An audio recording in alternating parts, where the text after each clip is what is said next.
It appears it's time for Snowball to read A Dancing Fire V7. Snowball must point out something. There was a napkin on this side of the table. Yes, we're both wearing dragon stuff. That flew all the way to here. Actually, flew all the way to there, bounced off the wall and landed there. As soon as Snowball sat down, that happened. Pink, smack, drop. And now off to the book.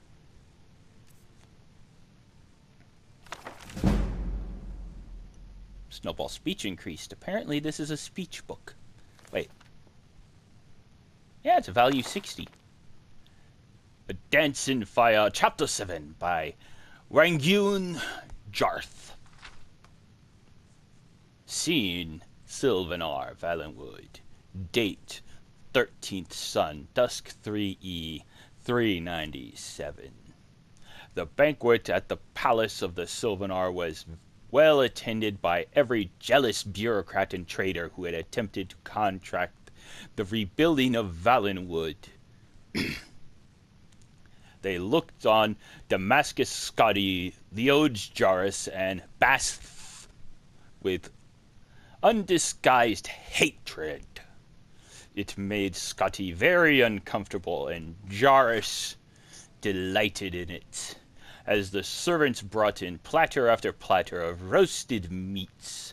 Jarus poured himself a cup of yaga and toasted the clerk. "I can confess it now," said Jarus. "I had grave doubts about inviting you to join me in this adventure. All the other clerks and agents of building commissions I contacted were more outwardly aggressive, but none of them made it through, let alone to the audience chamber of the Sylvanar. Let alone brokered their deals on their own like you did. Come, have a cup of yaga with me." "No, thank you," said Scotty. "I've had too much of that drug and falnicity.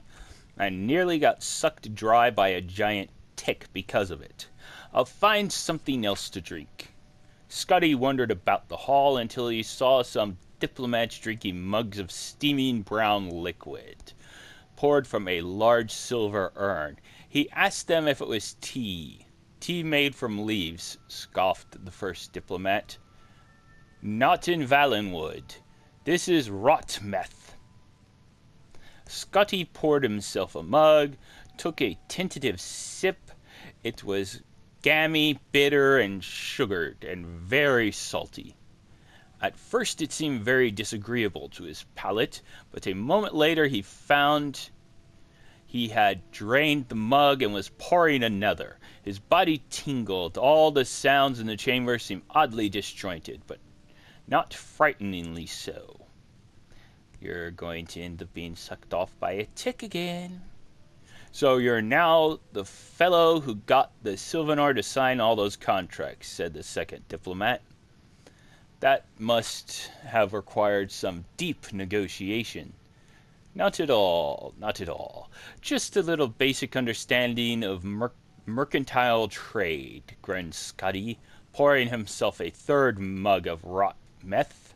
"The Sylvanar was very eager to involve the imperial state with the affairs of Valenwood.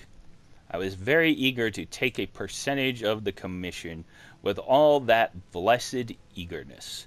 It was merely a matter of putting quill to contract. Bless you." You have been in the employ of His Imperial Majesty very long?" asked the first diplomat. "It's a bite, or rather a bit more complicated than that in the Imperial City. Between you and me, I don't really have a job. I used to work for Lord Atreus and his building commission, but I got sacked. And then the contracts are from Lord Vanek and his building commission, because I got them from this fellow Regulus, who is a competitor, but still a very fine fellow, until he was made dead by those Khajiit. Scotty drained his 5th mug. Snowball doesn't like you blaming Khajiit all the time. Snowball drained his 5th mug. When I go back to the Imperial City, the real negotiations can begin. Bless you. I can go to my old employer and to the Lord Vanek and say, look here, you, which one of you wants these commissions? And they'll fall over each other to take them from me. It will be bidding war for my percentage, the likes of which no one nowhere has never seen. So, you're not a representative of the Imperial Majesty and Emperor, asked the first diplomat. Didn't you hear what said? You stupid. Scotty felt a surge of rage which quickly subsided. He chuckled and poured himself a 7th mug. The building commissions are privately owned, but they're still representatives of the Empire. So I'm a representative of the Emperor, or I will be when I get these contracts in. It's very complicated. I can understand why you're not following me. Bless you. Are they sneezy? Snowball doesn't know what happened there. It's all like the poet said, a dance in fire if you follow the illusion, that is to say, illusion. And your colleagues, are they representatives of the Emperor? Asked the second diplomat. Scotty burst into laughter, shaking his head. The diplomats bade him their respects and went to talk to the minister. Scotty stumbled out of the palace and reeled through the strange, organic avenues and boulevards of the city. It took him several hours to find his way to Prithala Hall and his room. Once there, he slept very nearly on his bed. The next morning, he woke up to Jarvis and Baseth in his room shaking him. He felt half asleep and unable to open his eyes, but otherwise fine. The conversation with the diplomats floated in his mind in a haze like an obscure childhood memory. What in Mara's name is rot meth? He asked quickly. Rancid, strongly fermented meat juices with lots of spices to kill the poisons, said Basth. I should have warned you to stay with Yaga. You must understand the meat mandate by now, laughed Joris. These Bosmeri would rather eat each other than touch the fruit of the vine or the field. What did I say to those diplomats? Cried Scotty, panicking. Nothing bad, apparently, said Jarvis, pulling out some papers. Your escorts are downstairs to bring you to the Imperial Province. Here are your papers of safe passage. The Sylvanars seemed very impatient about business proceeding forward rapidly. He promises to send you some sort of rare treasure when the contracts are fulfilled. See, he's already given me something. Jar shows off his new bejeweled earring, a beautiful, largely faceted ruby. Baseth showed that he had a similar one. These two fat fellows left the room so Scotty could dress and pack. Snowball thinks you've been betrayed.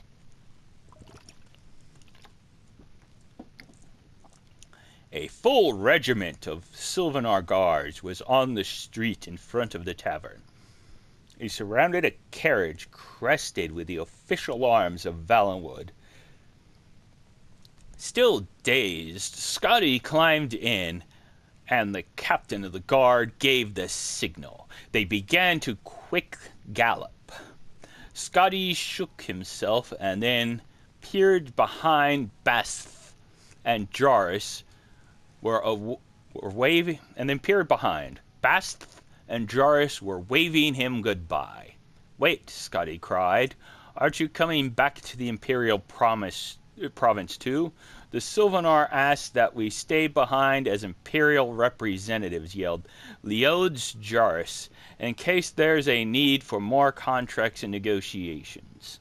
He appointed us under wrap, some sort of special honor for foreigners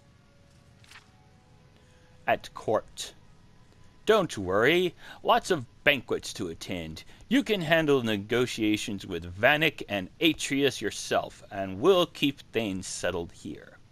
Jarus continued to yell advice about business, but his voice became indistinct with the distance. Soon it disappeared altogether as the convoy rounded the streets of Sylvanar.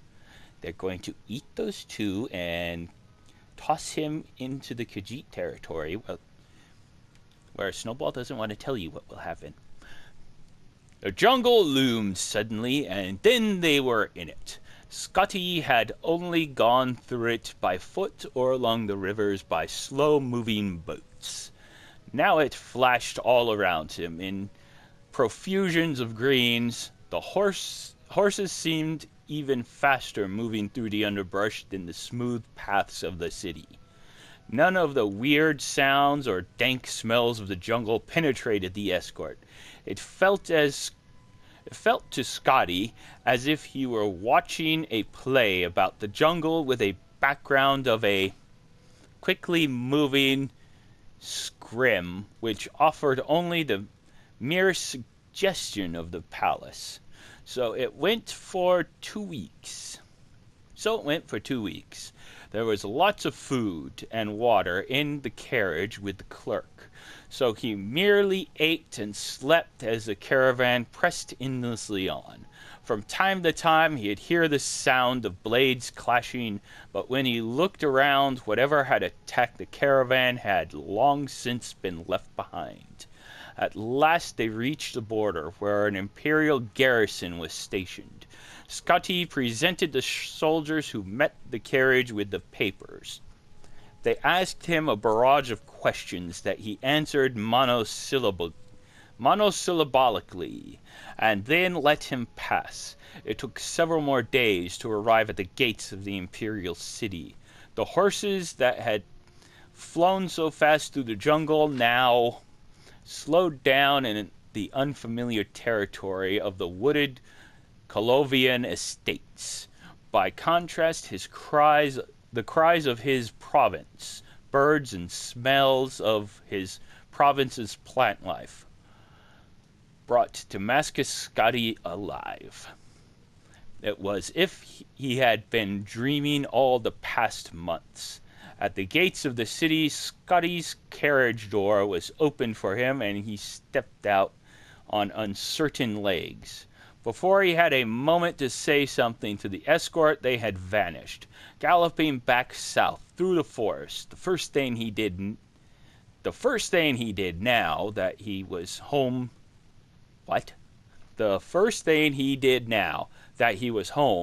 was to go to the closest closet tavern and have tea and fruit and bread. If he never ate meat again, he told himself that would suit him very nicely. Pansy. Negotiations with Lord Atreus and Lord Vanek proceeded immediately thereafter. It was most agreeable. Both commissions recognized how lucrative the rebuilding of Valenwood would be for their agency. Lord Vanek claimed quite justifiably that as the contracts had been written on forms notarized by his commission, he had the legal right to them. Lord Atreus claimed that Damascus Scotty was his agent and representative, and that he had never been released from employment. The Emperor was called to arbitrate, but he claimed to be unavailable. His advisor, the Imperial battle mage Jaeger Thorn, had disappeared long ago and could not be called on for his wisdom and impartial mediation. Damn, logbook. Scotty lived very comfortably off the bribes from Lord Atreus and Lord Vanek. Every week a letter would arrive from Jarus or Bath, asking about the status of negotiations. Gradually, these letters ceased coming, and more urgent ones came from the Minister of Trade and the Sylvanar himself. The War of the Blue Divide with Somerset Isle ended with the Old Mary winning several new coastal islands from the Wood Elves. The war with Elsewhere continued, ravaging the eastern border of Valenwood. Still, Vanek and Atreus fought over who would help. One fine morning, the early spring of year 3E 398, a courier arrived at Damascus Surrey's door. Lord Vanek has won the Valenwood Commission and requests that you and the contracts come to his hall at your earliest convenience. Has Lord Atreus decided not to challenge a player? Asked Scotty. He's been unable to, having died very suddenly, just now from a terribly unfortunate accident, said the courier. Scotty had wondered how long it would be before the Dark Brotherhood was brought in for final negotiations. As he walked towards Lord Vanek's building commission, a long, severe piece of architect. What? A long, severe... What? As he walked towards Lord Vanek's building commission, a long, severe piece of architecture on a minor but respectable plaza, he wondered if he had played the game as he ought to have. Could Vanek be so rapacious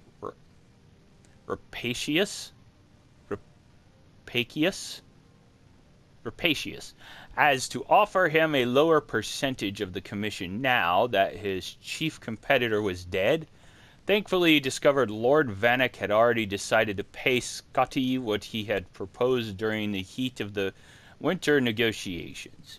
His advisors had explained to him that other, lesser building commissions might come forward unless the matter were handled quickly and fairly. Glad we have all the legal issues done with, said Lord Vanek fondly. Now we can get to business of helping the poor Bosmeri and collecting the profits.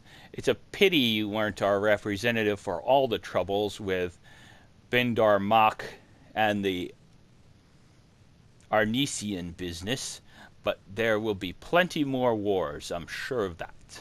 Scotty and Lord Vanek sent word to Sylvanar that at last they were prepared to honor the contracts. A few weeks later they held a banquet in honor of the profitable enterprise. Damascus Scotty was the darling of the imperial city, and no expense was spared to make it an unforgettable evening, as Scotty met the nobles and wealthy merchants who would be benefiting from his business dealings. An exotic but somehow faintly familiar smell rose in the ballroom. He traced it to its source, a thick roasted slab of meat, so long and thick it covered several platters. The Cyrodiilic revelers were eating it ravenously, unable to find the words to express their delight at its taste and texture. It's nothing like I've ever had before. It's like pig-fed venison. Do you see the marbling of fat and meat? It's a masterpiece. Scotty went to take a slice, but then he saw something embedded deep in the dried and rendered roast. He nearly collided with his new employer, Lord Vanek, as he stumbled back. Where did this come from? Scotty stammered. From our client, the Sylvanar, beamed his lordship. It's some kind of a local delicacy. They call it unthrapa. Scotty vomited and didn't stop for some time. It cast rather a temporary pale on the evening, but when Damascus Scotty was carried off to his manor house, the guests continued to dine The Uthropa was the delight of all, even more so when Lord Vanek himself took a slice and found the first of 2 rubies buried within. How very clever to Bosmer to invent such a dish, the Cyrodiils agreed. Snowball wonders which fat person that was. Snowball doesn't know. Could have been Bass or the other guy. But someone was sent here as a roast. Have a good day. Bye-bye.